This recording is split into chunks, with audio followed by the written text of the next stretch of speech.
Wedding videos. I mean, I know I'm a wedding guy. I know it like the back of my hand. I sleep, breathe, dream weddings. I wake up in the morning, I suit up, and I'm gonna shoot a wedding, and I love it. I absolutely love it.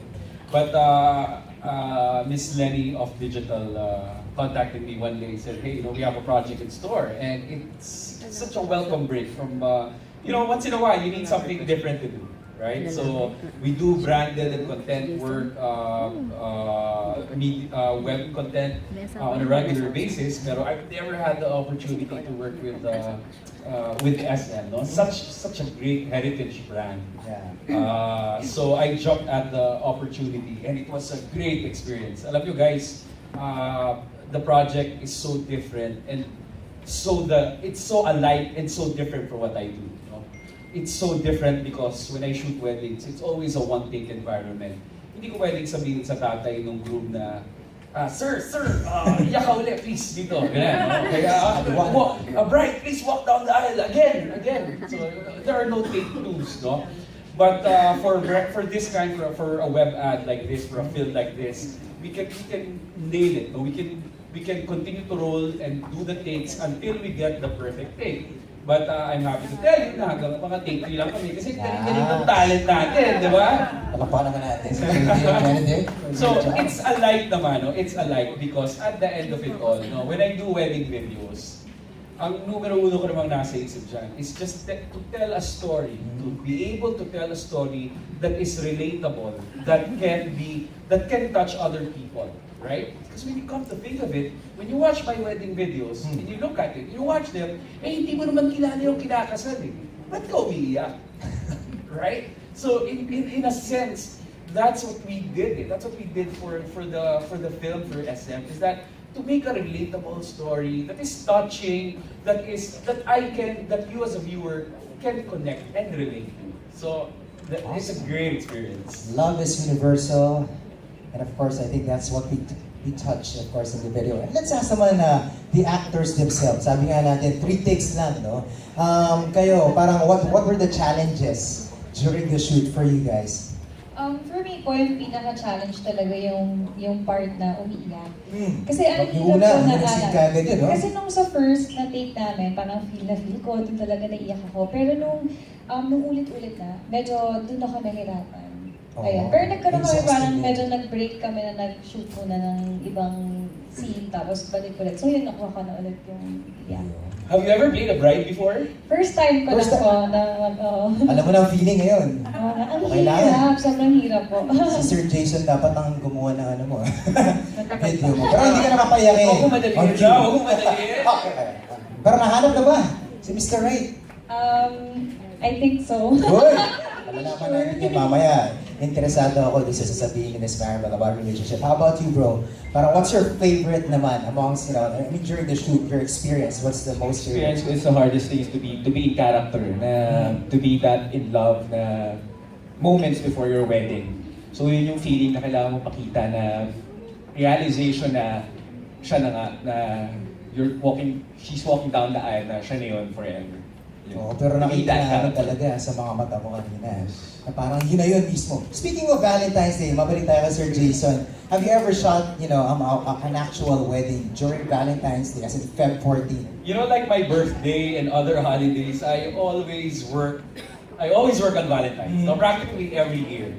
Ang parati ko when I get an inquiry na Feb 14, I always ask the bride, parang sigurado ka ba ang mahal ng bulaklak niyan?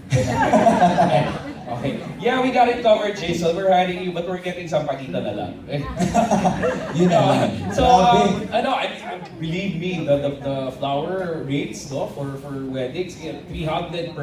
Imagine yun. So, yeah, but it's nice. It's extra romantic. May extra, alam mo, romantic na nga wedding day. Tapos biglang Valentine's ka pa. It's a great way to celebrate and have a free dinner. Yeah, exactly. Tsaka parang it's a notch higher. Since everybody's celebrating, diba? Why not make it extra special?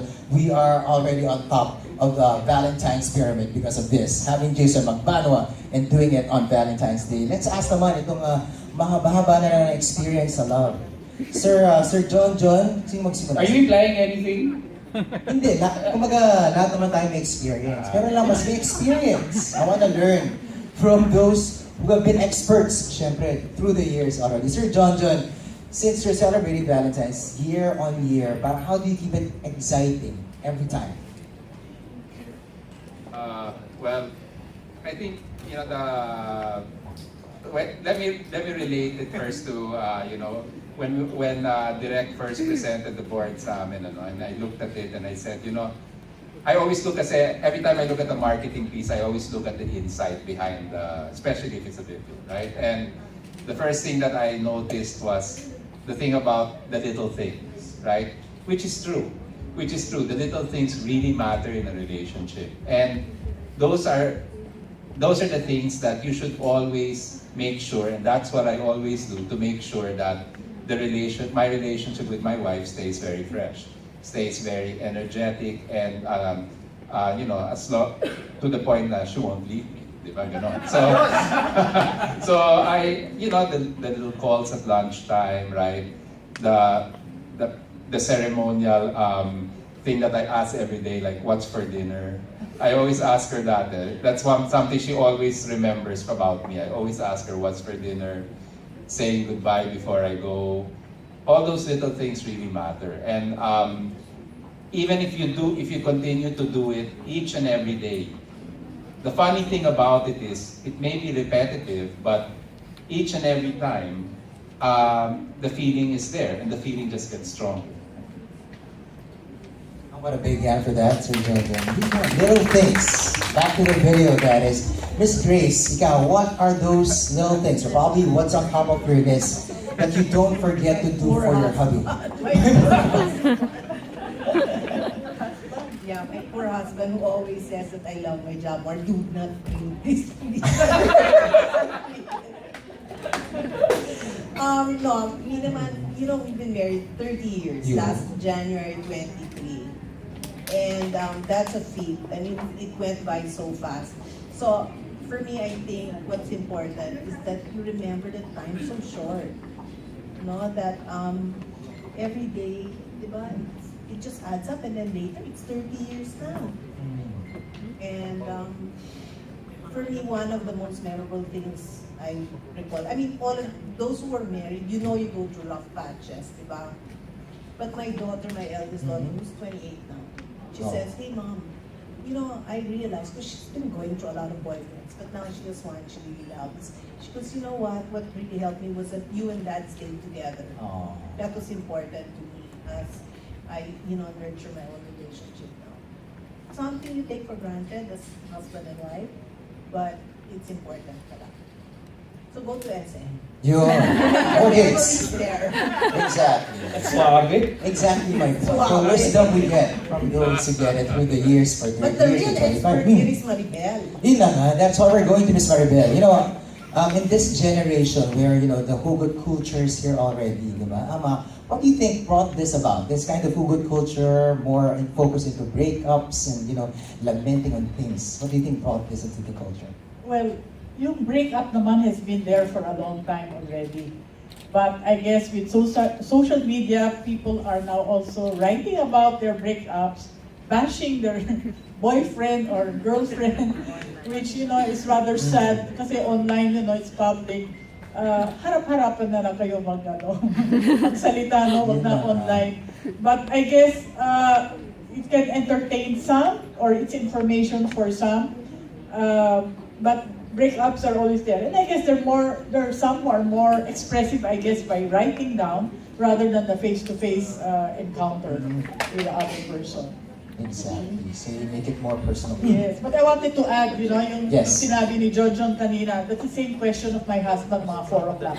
What's for dinner? Do you know why they ask? Why? That is one of the top 5 emotional needs of men is domestic support.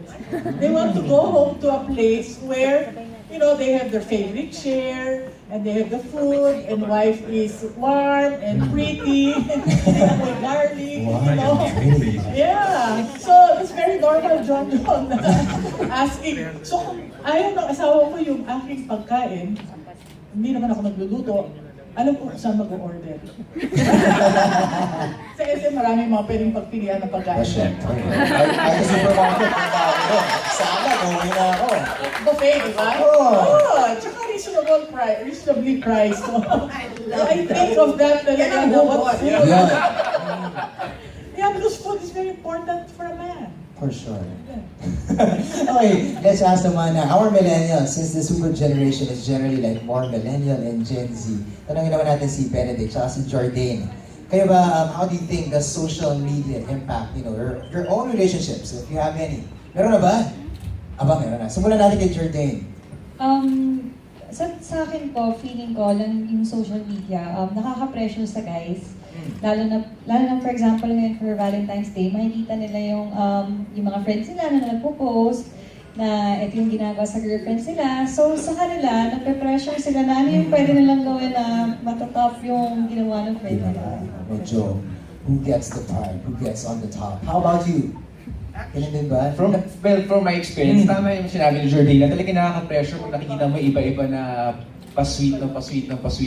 Siguro, in isang relationship talaga, siguro what best works for one another is alam niyo yung isa eh. So, kahit anong gawin mo para dun sa date mo or whoever, girlfriend or asawa man is, I'm sure it's special kasi kayong dalawa lang makakaintindihan mo na wala nang ibang makakaintindi pa.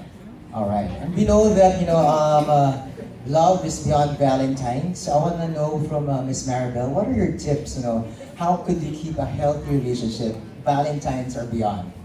Yes. So for the singles, like, Jordan and Benedict, continue to get to know each other and have a lot of, memories and, do things together because that will really strengthen the bond. You're having happy memories, we call it, in your love bank. And that can help you decide later on if you move on to the next level of marriage. If there's compatibility, you're both mature, and you're truly in love, tested by time of, we say, 3 years boyfriend-girlfriend before marriage to test love. Now for the married, to continue, number one, na kung nakakalimutan na maraming asawa, is the weekly couple date. Yun. Diba? Mas lumakad-lakad lang kayo sa SM. Ano kaya? Siyempre ako. We have 70 malls to choose from. Exactly, diba?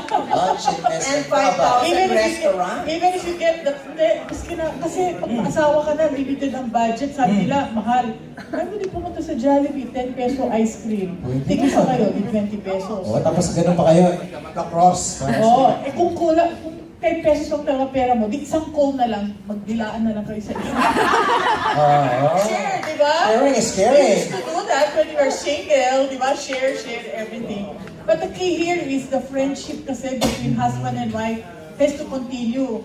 Si mommy kasi usually will focus on the children, her parents. Si daddy might focus on the work, and they might forget each other.